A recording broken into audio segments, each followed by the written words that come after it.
Myself Shyam, Assistant Professor, Civil Engineering Department, PAC, India. I welcome you to the Geotechnical Engineering Lab. Today I am going to demonstrate how to determine the coefficient of permeability of soil by constant head method and variable head method. Before getting into the experiment, I will clarify you what is permeability. Permeability is defined as percolation of water through the continuously connected voids. So that is called as permeability. So in which soil permeability is higher, means in gravel and sand permeability is higher. In case of fine sand and silty and clay soil, permeability is lesser. Once you have understood permeability means what are its importance in engineering problems, that we have to understand. So why we need the permeability means for the determination of rate of settlement in case of compacted soils, and for determining the seepage through earthen dams to check the stability of slopes, and for calculation of upward pressure and the hydraulic structures, and mainly to determine the water flow into the ground wells and for providing the drainage in case of soils.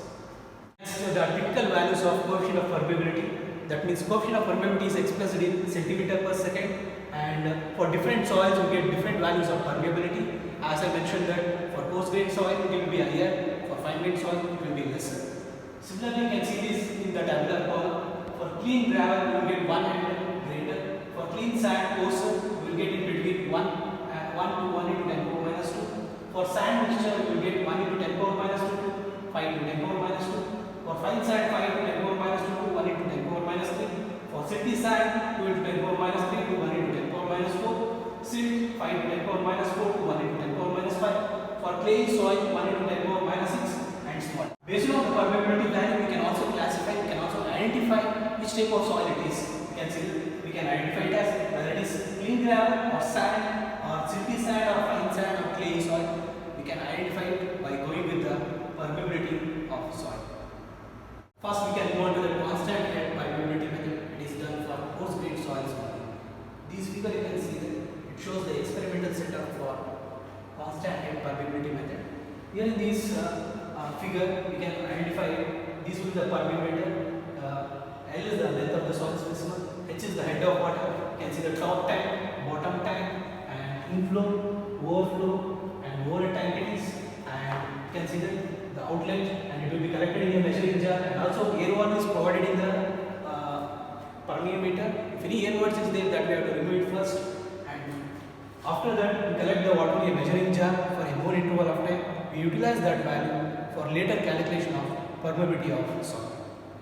For constant head method, coefficient of permeability K will be calculated by using equation K suffix T is equal to QL by A into T into H, where K suffix T is the coefficient of permeability at temperature T expressed in centimeter per second, L is the length of the specimen in centimeters, T is the time taken for discharge in seconds, Q is the volume of discharge in centimeter cube, A is the cross sectional area of the permeameter, it is circular in cross section, therefore we use the equation pi d square by 4. D is the inside diameter of the permeameter and H is the hydraulic head, and that is the value of K at temperature T. For standard temperature, that is at 27 degrees centigrade, permeability will be calculated by using the equation K27 is equal to K suffix T into mu T by mu 27, where mu T is the coefficient of viscosity at T degree centigrade, mu 27 is the coefficient of viscosity at 27 degree centigrade.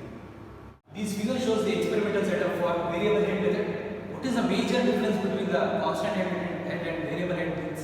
In constant head is constant, in variable head water in the standpipe is varying with the time, so that here you can see that H1 is the head of water at time interval T1, H2 is the head of water at time interval T2, recorded in a standpipe which is fitted with a graduated scale. This will be the soil specimen, and again the water will be collected in a measuring jar with a known interval of time, and again coefficient of permeability will be calculated in case of a variable head permeability method. So this is the equation to calculate the permeability in case of variable head, that is K suffix T is equal to 2.303, A into L, small a is the cross sectional area of the standpipe, L is the length of the specimen, capital A is the cross sectional area of the specimen, T2 and T1 is the time interval at H2 and H1, log to the base of H1 by H2, H is the head of water. To calculate it at 27 degrees centigrade, this will be the equation.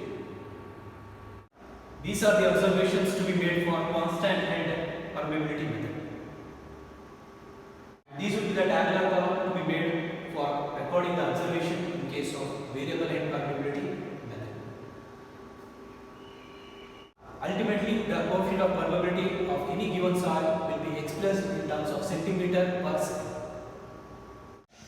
This will be the experimental setup for variable head method. You can see that it is fitted with a standpipe and a graduated scale for recording the varying head. This will be the experimental setup for constant head permeability method. It is also fitted with a standpipe and a graduated scale. Here you can see that inlet is connected to the tank. This will be the permeometer and it is fitted with a base plate. Here you can see that top cap, and it is fitted with the air wall. Before conducting the experiment, we have to, if any air voids is there in the soil sample, we have to remove it, and this will be the outlet, and through this outlet we collect the water in a measuring jar. And here you can see that filter paper, it is provided at the bottom of the permeometer, because when the water flows through the soil should not come out with the water. We have to fill the soil in this permeometer in 3 successive layers by doing proper compaction, and once the flow becomes constant, then only we have to collect the water through outlet into a measuring jar with a known interval of time.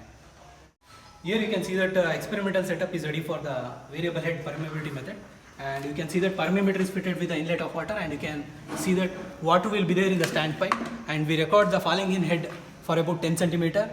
And for that 10 centimeter falling in head, we record the time interval by using stopwatch, and water will be collected in a outlet, through the outlet in a graduated measuring jar, and coefficient of permeability will be calculated later in centimeter per second. Now you can see that inlet of water is fitted to the constant head permeability apparatus, and head will be recorded through this standpipe and a graduated cell, and outlet will be fitted to the permeometer, and remaining step will be same as with the variable head permeometer, and we collect the water in a measuring jar with a known interval of time, and we calculate the coefficient of permeability in centimeter per second.